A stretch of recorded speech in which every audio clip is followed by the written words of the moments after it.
Dear students, आप सभी का फिजिक्स ट्यूटोरियल 11th क्लास में एक बार फिर से स्वागत है।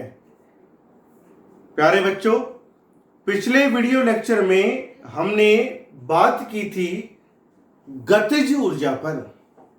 किस पर हमने बात किया था? गतिज ऊर्जा पर, जिसे हम कहते हैं काइनेटिक एनर्जी। आपको मैंने बताया था कि ऊर्जा कार्य का ही रूप है, अर्थात बल द्वारा जब कार्य किया जाता है तो कार्य करने की क्षमता को ही ऊर्जा कहते हैं। अब गतिज ऊर्जा को वैसे तो हम ये कहते हैं किसी गतिशील वस्तु में निहित ऊर्जा गतिज ऊर्जा कहलाती है, पर यदि हम ऊर्जा की परिभाषा से ले कि कार्य करने की क्षमता, तो गतिज ऊर्जा उस कार्य की क्षमता के बराबर होती है, उस किए गए कार्य के बराबर होती है जो कार्य किसी वस्तु को गतिशील बनाने में किया जाता है। यही बताया था मैंने आपको कि गतिज ऊर्जा बराबर होती है किसी वस्तु को गतिशील बनाने में किए गए कार्य के, और इसका मान बराबर होता है हाफ mv²। यही बताया था मैंने आपकी गतिज ऊर्जा के लिए k बराबर हाफ mv² कि यदि m द्रव्यमान की वस्तु v वेग से गतिमान हो तो उस वस्तु की गतिज ऊर्जा होती है k बराबर हाफ mv²। यह गतिज ऊर्जा दो चीजों पर निर्भर करती है, दो बातों पर निर्भर करती है, वस्तु के द्रव्यमान पर तथा वस्तु के वेग पर, जिनमें सबसे महत्वपूर्ण होता है वस्तु का वेग। वो इसलिए वस्तु का द्रव्यमान भले ही कितना हो, कम हो या ज्यादा हो, कितना ही हो, पर यदि वस्तु गति ही नहीं कर रही है, वस्तु का वेग शून्य है, तो वस्तु की गतिज ऊर्जा भी कितनी हो जाएगी? शून्य हो जाएगी। ये बात आती है गतिज ऊर्जा की k बराबर हाफ mv²। आज हम जिस टॉपिक पर बात करने जा रहे हैं, जिस टॉपिक पर हम चर्चा कर रहे हैं, वह है रेखीय संवेग। फिर हम दोनों में संबंध पढ़ेंगे गतिज ऊर्जा तथा रेखीय संवेग के मध्य। देखो बेटा, रेखीय संवेग हम किसे कहते हैं? क्या होता है रेखीय संवेग? संवेग को हम कहते हैं मोमेंटम। क्या कहते हैं संवेग को? हम मोमेंटम कहते हैं। अब रेखीय संवेग क्या होगा? रेखीय संवेग होता है कि यदि m द्रव्यमान की वस्तु कितने वेग से? v वेग से गतिमान हो। यदि m द्रव्यमान की वस्तु v वेग से गतिमान हो तो वस्तु की गतिज ऊर्जा तो मैंने आपको बता रखी है हाफ mv², पर वस्तु का रेखीय संवेग जो होता है, रेखीय संवेग को हम दर्शाते हैं p से। p बराबर आता है mv। क्या होता है? p बराबर mv।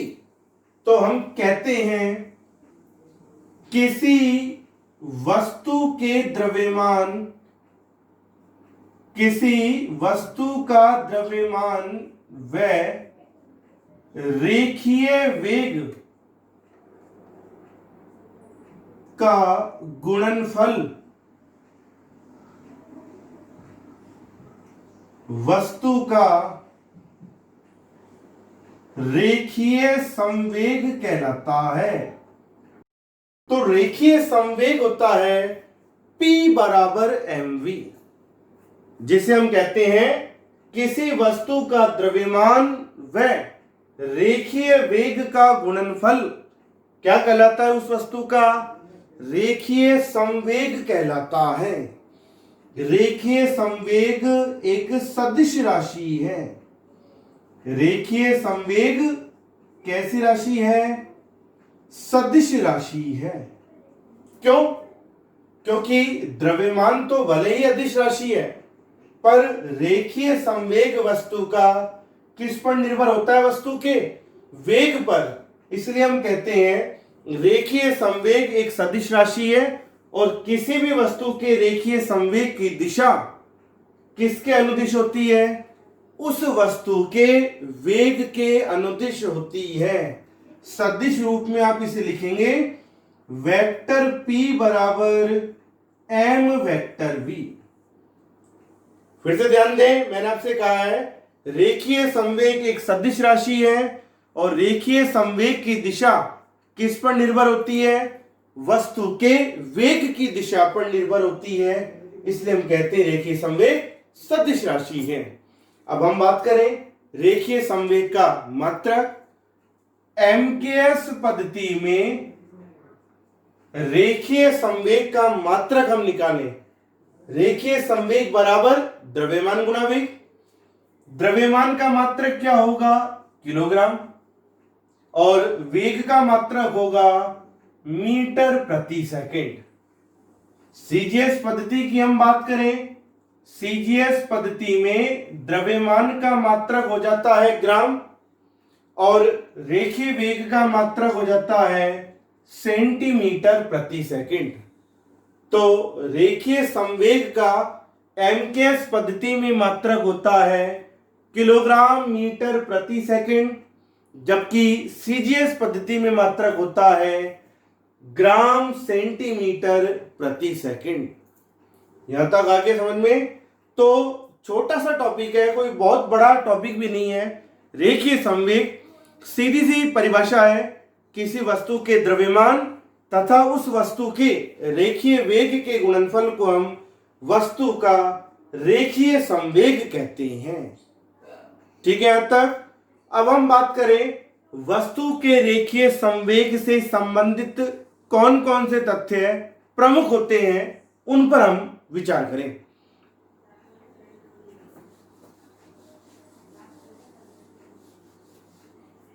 देखो, रेखीय संवेग P बराबर पढ़ा है आपने mv, द्रव्यमान व वेग के गुणनफल को रेखीय संवेग हम कह रहे हैं। सबसे पहली बात रेखीय संवेग के संदर्भ में सबसे पहला तथ्य है, यदि आपसे कह दिया जाए कि कोई वस्तु स्थिर अवस्था में हो, कि यदि कोई वस्तु स्थिर अवस्था में हो, तो आप जानते हैं जब कोई वस्तु स्थिर अवस्था में होगी तो उस वस्तु का वेग कितना होगा? शून्य होगा, यानी कि v बराबर 0, यही होगा।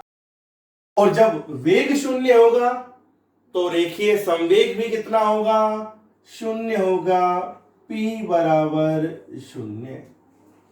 ठीक है, तो हमेशा ध्यान रखना कि जब कोई वस्तु स्थिर अवस्था में होती है तो स्थिर वस्तु का संवेग हमेशा शून्य होता है। ठीक है, अब एक बात और है, देखो संवेग बराबर होता है द्रव्यमान और वेग के गुणनफल के। अब संवेग शून्य कब हो सकता है? हम कहें ना m बराबर 0 या v बराबर 0, ये कहेंगे। पर क्या m बराबर 0 संभव है क्या? नहीं है, क्योंकि कोई भी वस्तु कितनी हल्की हो, कितनी भारी हो, उसका द्रव्यमान कम हो सकता है, ज्यादा हो सकता है, बहुत कम हो सकता है, पर कभी भी शून्य नहीं हो सकता। तो m is not equals to 0। क्या कभी किसी वस्तु का द्रव्यमान शून्य हो सकता है? नहीं हो सकता, पर वेग तो शून्य हो सकता है, और जब वेग शून्य होगा तभी रेखीय संवेग शून्य होगा। ठीक है, तो हमेशा ध्यान रखना आपको बेटा कि कैसे पढ़ लो इस कॉन्सेप्ट को, कि या तो आप कह दें वस्तु का रेखीय वेग शून्य हो तो रेखीय संवेग शून्य होगा, और कई बार आपसे कहते कि किसी वस्तु का रेखीय संवेग शून्य है, तो क्या हुआ इसका अर्थ? आप ऐसे मत कह देना कि द्रव्यमान शून्य होगा, नहीं, द्रव्यमान तो कभी शून्य हो ही नहीं सकता है। तो ध्यान रहे, किसी वस्तु का रेखीय संवेग शून्य होने का अर्थ है उस वस्तु का वेग शून्य होना, यानी कि उस वस्तु या पिंड का विराम अवस्था में होना, तभी उस वस्तु का संवेग शून्य होगा। समझ में आ गया पहला तथ्य है। अब यदि मान लो आपसे ऐसे कह दिया जाए कि एक पिंड जिसका द्रव्यमान है m1 वह गतिमान है v1 वेग से, दूसरा पिंड जिसका द्रव्यमान है m2 वह गतिमान है v2 वेग से, तो प्रथम पिंड का रेखीय संवेग क्या होगा m1 v1, दूसरे पिंड का रेखीय संवेग होगा p2 बराबर m2 v2। अब यदि आपसे इन दोनों के रेखीय संवेगों का अनुपात पूछे तो p1 बटा p2 किसके बराबर होगा m1 v1 बटा m2 v2, यही होगा। बराबर इसको हम कैसे लिख सकते हैं m1 बटा m2 गुणा, अब क्या बचा v1 बटा v2, यही आएगा। तो आप ऐसा कह सकते हैं किन्हीं दो पिंडों के, जैसे बोल दो किन्हीं गतिमान दो पिंडों के रेखीय संवेगों का अनुपात उन पिंडों के द्रव्यमानों के अनुपात तथा उन पिंडों के रेखीय वेगों के अनुपात के गुणनफल के तुल्य होता है। ये हमने निकाला दो ऐसे पिंड जिनके द्रव्यमान भी भिन्न भिन्न है, रेखीय वेग भी भिन्न भिन्न है, उन पिंडों के रेखीय संवेगों का अनुपात P1 बटा P2 बराबर M1 बटा M2 गुणा V1 बटा V2। अब हम ये तो हमने पहली स्थिति पढ़ी थी, अब हम सेकंड स्थिति पढ़ते हैं। यदि आपसे कह दिया जाए कि M1 बराबर M2, यदि क्या कह दिया जाए M1 बराबर M2 तथा V1 not equals to V2, क्या हुआ इसका मतलब कि M1 बराबर M2 अर्थात कैसे द्रव्यमान के, समान द्रव्यमान के दो पिंड पर V1 not equals to V2 कैसे वेग से गतिमान हो, समान वेग से या भिन्न भिन्न वेग से, भिन्न भिन्न वेग से गतिमान हो। क्या कहा है कि यदि दो पिंडों के द्रव्यमान तो समान हो पर उन पिंडों के रेखीय वेग परस्पर भिन्न भिन्न हो, कि समान द्रव्यमान के दो पिंड भिन्न भिन्न रेखीय वेग से गतिमान हो, तो ऐसी स्थिति में क्या होगा जब उनके द्रव्यमान समान होंगे m1 बराबर m2, तो m1 से m2 कैंसिल हो जाएगा, तो P1 बटा P2 किसके बराबर रह जाएगा V1 बटा P1 बटा P2 किसके बराबर रह जाएगा V1 बटा V2 के बराबर रह जाएगा। आप लिखेंगे P1 बटा P2 बराबर V1 बटा V2। इसका मतलब क्या हुआ कि किस पिंड का रेखीय संवेग ज्यादा होगा, जिस पिंड का रेखीय वेग अधिक होगा, और जिस पिंड का रेखीय वेग कम होगा उसका रेखीय संवेग भी कैसा होगा, कम होगा। तो दूसरा तथ्य आपको मिलता है कि जब समान द्रव्यमान के दो पिंड भिन्न भिन्न रेखीय वेग से गतिमान हो तो उस पिंड का रेखीय संवेग सदैव अधिक होगा जिसका रेखीय वेग अधिक हो, और जिसका रेखीय वेग कम हो उसका रेखीय संवेग भी कैसा होगा, कम होगा। अर्थ है कि द्रव्यमान m नियत होने पर या एक समान होने पर, द्रव्यमान m एक समान होने पर P समानुपाती V होगा। कि यदि दो या दो से अधिक पिंडों के द्रव्यमान परस्पर समान हो तो उन पिंडों का रेखीय संवेग उनके वेग के समानुपाती होगा, यानी कि जिसका रेखीय वेग अधिक होगा उसका रेखीय संवेग भी अधिक होगा, और जिसका रेखीय वेग कम होगा उसका रेखीय संवेग भी कम होगा। समझ में आ गया सभी को? अब तीसरी स्थिति, अब मैं आपसे कह दूं यदि m1 not equals to m2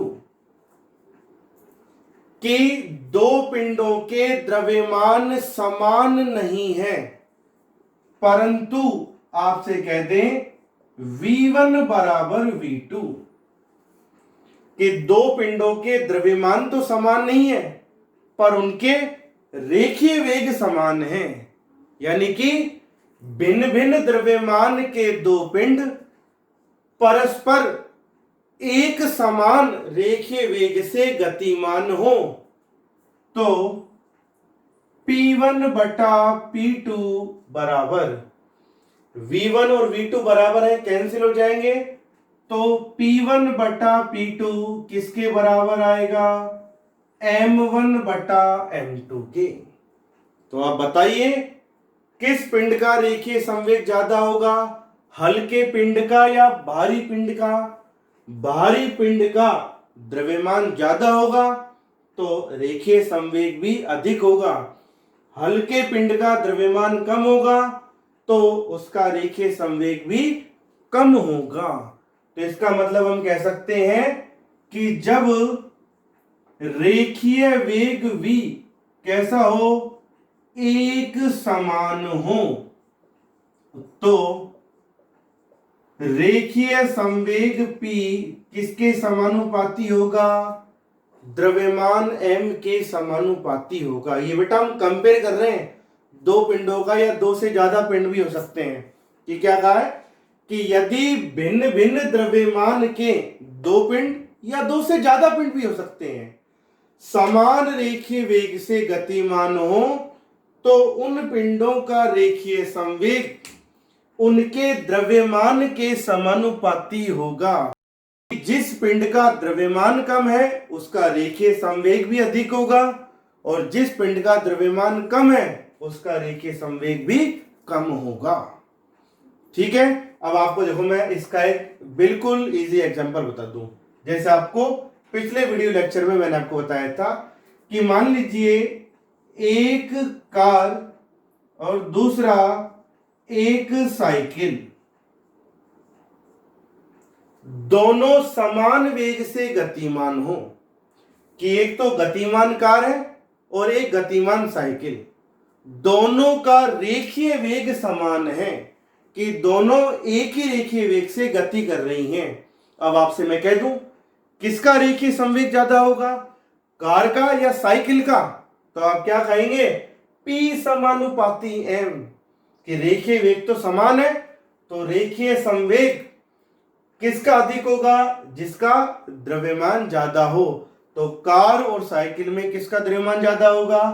car का द्रव्यमान ज्यादा होगा तो कार का संवेग भी अधिक होगा। इस बात को दिमाग में बिठा लेना कि जब भिन्न भिन्न द्रव्यमान के पिंड समान वेग से गति कर रहे हो तो हमेशा भारी पिंड का संवेग ही अधिक होगा, क्योंकि भारी पिंड का द्रव्यमान ज्यादा होगा इसलिए उसका संवेग भी अधिक होगा। तो ये बात आती है रेखीय संवेग तथा रेखीय संवेग से जुड़े कुछ तथ्यों पर हमने बात की। अब देखो आप, हम संबंध पढ़ रहे हैं रेखीय संवेग तथा गतिज ऊर्जा के मध्य। किसके मध्य संबंध पढ़ रहे हैं हम? रेखीय संवेग तथा गतिज ऊर्जा के मध्य। क्या होता है? पहली बात आपसे कहते हैं m द्रव्यमान का पिंड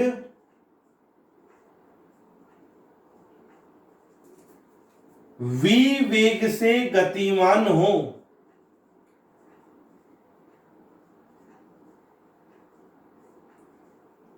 v वेग से गतिमान हो तो पिंड की गतिज ऊर्जा क्या होगी? पिंड की गतिज ऊर्जा K बराबर हाफ mv²। ये हम संबंध पढ़ रहे हैं किस किस के बीच? गतिज ऊर्जा तथा रेखीय संवेग के बीच। क्यों? क्योंकि गतिज ऊर्जा भी वस्तु के द्रव्यमान और वेग पर निर्भर है और रेखीय संवेग भी किस पर डिपेंड करता है? वस्तु के द्रव्यमान और रेखीय वेग पर डिपेंड करता है रेखीय संवेग। इसलिए दोनों में हम संबंध पढ़ रहे हैं। गतिज ऊर्जा होती है K बराबर हाफ mv स्क्वायर, यही होगा। दूसरा, पिंड का रेखीय संवेग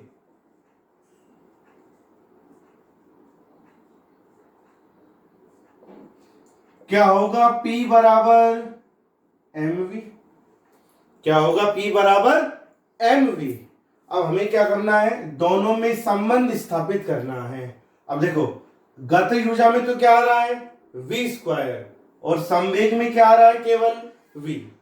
यदि हम दोनों तरफ वर्ग कर दें तो क्या आ जाएगा? p स्क्वायर बराबर m स्क्वायर v स्क्वायर।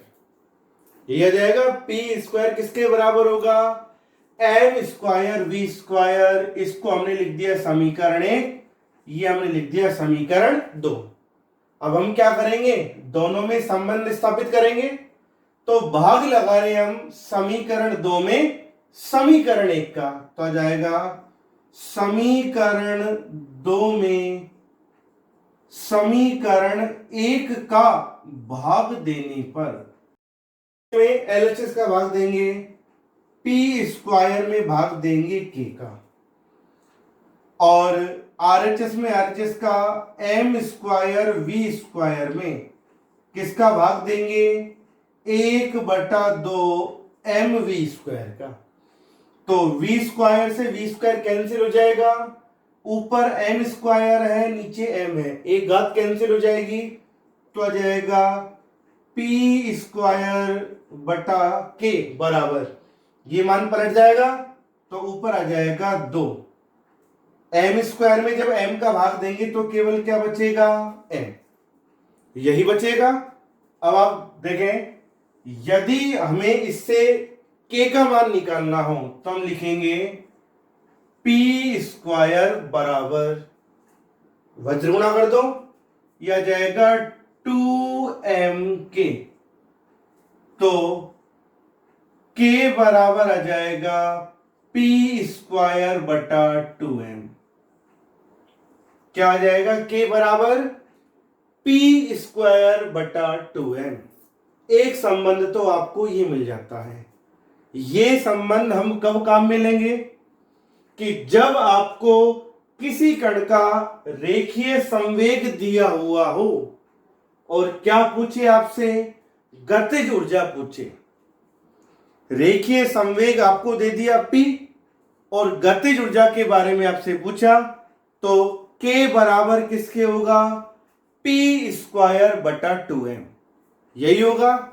या यदि आपको इससे P का मान निकालना हो तो P किसके बराबर होगा? अंडर रूट लगा देंगे, 2mk के बराबर होगा। किसके बराबर होगा? अंडर रूट 2mk के बराबर होगा।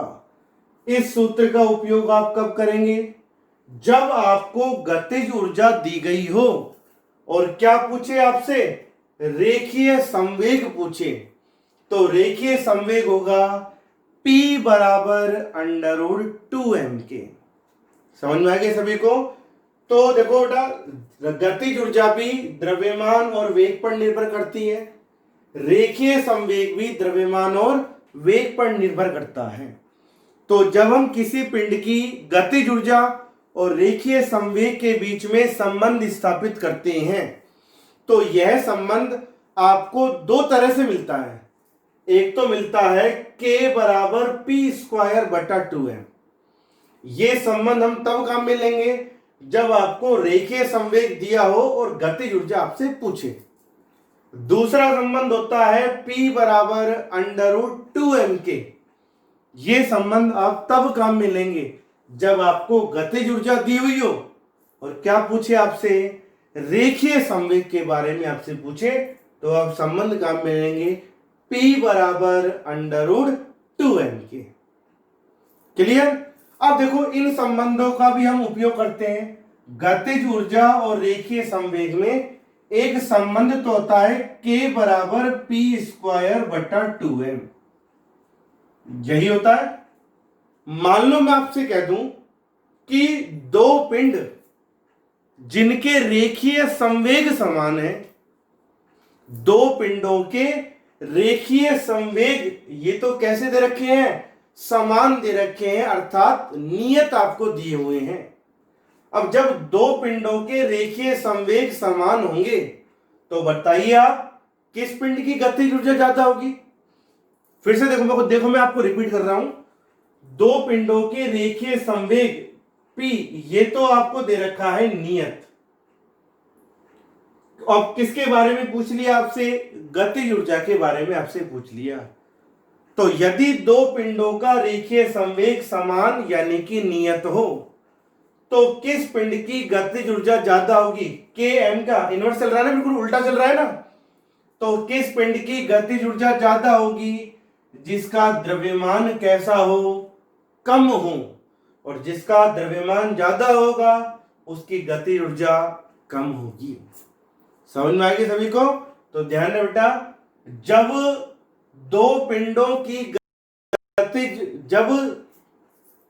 जब दो पिंडों के रेखीय संवेग समान हो तो उन पिंडों की गतिज ऊर्जा द्रव्यमान के व्युत्त क्रमानुपाती होती है, कि जिसका द्रव्यमान कम होगा उसकी गतिज ऊर्जा अधिक होगी और जिसका द्रव्यमान अधिक होगा उसकी गतिज ऊर्जा कम होगी। पर ये तभी होगा जब दोनों के रेखीय संवेग कैसे हो, समान हो। समझ में आ गया। अब ऐसे ही हम दूसरे संबंध का उपयोग करते हैं, P बराबर √2m के। इस संबंध को हम तब लेते हैं जब गतिज ऊर्जा के बारे में आपको दिया हुआ हो और किसके बारे में आपसे पूछे, रेखीय संवेग के बारे में आपसे पूछा जाए। अब मान लो मैं आपसे कह दूं दो पिंडों की गतिज ऊर्जा नियत है, अर्थात एक समान है। आपसे कह दिया जाए दो पिंड जिनकी गतिज ऊर्जाएं समान है यानी कि नियत है, तो बताओ किसका रेखीय संवेग ज्यादा होगा। P M के समानुपाती आ रहा है, उल्टा इनवर्स में थोड़ी ना चल रहा है। तो किसका रेखीय संवेग ज्यादा होगा, जिसका द्रव्यमान अधिक होगा, और जिसका द्रव्यमान कम होगा उसका रेखीय संवेग भी कम होगा। यानी कि P किसके समानुपाती होगा, M के या √m के, √m के समानुपाती होगा। P समानुपाती √m। ये कब होगा बेटा, रटो मत, किसी भी चीज को रटना नहीं है। देखो समझना है आपको कि हमने पढ़ा है गतिज ऊर्जा और रेखीय संवेग के मध्य संबंध दो तरह से पढ़ा है, K बराबर P² बटा 2m या P बराबर √2m के। तो एक एक संबंध को हम देख रहे हैं। इस वाले संबंध को हमने देखा, आपसे कह दिया दो पिंडों के रेखीय संवेग समान है तो किस पिंड की गतिज ऊर्जा ज्यादा होगी, जिसका द्रव्यमान कम होगा, और जिसका द्रव्यमान अधिक होगा उसकी गतिज ऊर्जा कम होगी। क्योंकि यदि P नियत हो जाए, एक समान हो जाए, तो K का मान समानुपाती होगा किसके, 1/m के। M के उल्टा चलेगा, बिल्कुल यही होगा। इस संबंध को हम काम में लेते हैं। फिर हम कहते हैं यदि दो पिंडों की गतिज ऊर्जाएं समान हो, अर्थात गतिज ऊर्जा नियत है। अब गतिज ऊर्जा जब नियत हो जाएगी तो रेखीय संवेग किसके समानुपाती होगा, m के या √m के, √m के समानुपाती होगा, अर्थात द्रव्यमान के वर्गमूल के समानुपाती होगा। यदि दो पिंडों की गतिज ऊर्जाएं समान हो जाए तो जिसका द्रव्यमान ज्यादा होगा उसका रेखीय संवेग अधिक होगा, और जिसका द्रव्यमान कम होगा उसका रेखीय संवेग भी कम होगा। तो ये संबंध आ जाता है गतिज ऊर्जा और रेखीय संवेग के मध्य। हम गतिज ऊर्जा और रेखीय संवेग में संबंध पर आधारित एक छोटे से प्रश्न को हम ले रहे हैं, जिसमें कहा गया है दो पिंडों की गतिज ऊर्जाओं का अनुपात 1:4 और उनके द्रव्यमानों का अनुपात 1:2 हो। तो आपसे कहा है उनके रेखीय संवेगों का अनुपात ज्ञात कीजिए। आपको गतिज ऊर्जाओं के बारे में कहा है और रेखीय संवेग के बारे में आपसे पूछा है। मैंने आपको बताया है रेखीय संवेग और गतिज ऊर्जा के मध्य संबंध दो प्रकार से बताया मैंने आपको, कि गतिज ऊर्जा के बारे में आपको दिया हुआ है और रेखीय संवेग के बारे में आपसे पूछ रहा है। तो जब गतिज ऊर्जा के बारे में दिया हो, रेखीय संवेग के बारे में आपसे पूछे, तो हम क्या संबंध काम में लेते हैं? k बराबर √2mk, यही संबंध काम में लेते हैं। यदि उल्टा होता, रेखीय संवेग के बारे में दिया हुआ होता और गतिज ऊर्जा के बारे में आपसे पूछता, तो हम क्या संबंध काम में लेते हैं? k बराबर p²/2m, यही काम में लेते। पर इस प्रश्न में आपसे गतिज ऊर्जा के बारे में कहा है, रेखीय संवेग के बारे में आपसे पूछा है। क्या कहा है प्रश्न को पढ़े। दो पिंडों की गतिज ऊर्जाओं का अनुपात कितना है?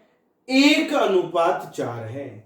कि मान लीजिए पहले पिंड की गतिज ऊर्जा k1, दूसरे पिंड की गतिज ऊर्जा k2, तो इन गतिज ऊर्जाओं का अनुपात कितना दे रखा है? 1/4। यही कहा है उनके द्रव्यमानों का अनुपात, कि मान लीजिए पहले पिंड का द्रव्यमान है m1, दूसरे पिंड का द्रव्यमान है m2, तो द्रव्यमानों का अनुपात आपको दिया है 1:2। यही दिया है आपको। किसका अनुपात पूछ रहा है आपसे? रेखीय संवेगों का अनुपात आपसे पूछा है, P1/P2 क्वेश्चन मार्क। यही होगा। तो देखो रेखीय संवेग पूछ रहा है ना, गतिज ऊर्जाओं के बारे में दिया है, तो क्या लगाएंगे फॉर्मूला? P बराबर √2mk। तो आ जाएगा प्रथम पिंड के लिए कि जो पहला पिंड है, पहले पिंड का रेखीय संवेग आप निकालें। प्रथम पिंड का रेखीय संवेग कितना होगा? P की जगह P1 बराबर √2, m की जगह जाएगा m1, k की जगह जाएगा k1। ये होगा पहले पिंड का रेखीय संवेग। इसी प्रकार दूसरे पिंड का आप रेखीय संवेग निकालें। P2 बराबर √2 द्रव्यमान m2, गतिज ऊर्जा k2। यही होगा। आपसे दोनों का अनुपात पूछा है, तो P1/P2 बराबर, इन दोनों का भाग लगाएंगे, दोनों पर अंडर है, तो आ जाएगा 2m1k1/2m2k2। 2 से 2 कैंसिल हो जाएगा, तो आ जाएगा m1/m2। द्रव्यमानों का अनुपात कितना दिया है आपको? 1/2 गुणा k1/k2। गतिज ऊर्जाओं का अनुपात कितना दिया है? 1/4। तो आ जाएगा √1/8। तो आ जाएगा P1/P2 बराबर 1 का वर्गमूल 1 होगा और 8 का वर्गमूल क्या होगा? 2√2। ये होगा। यानी कि आपसे रेखीय संवेगों का अनुपात पूछा है, तो P1/P2 बराबर होगा 1:2√2। यह आ जाता है इस प्रश्न में दिए गए पिंडों के रेखीय संवेगों का अनुपात। आपको इस तरह के बहुत प्रश्न मिलेंगे जो रेखीय संवेग और गतिज ऊर्जा पर आधारित हो। तो इनसे संबंधित एक बेसिक छोटा सा प्रश्न मैंने आपको कराया है।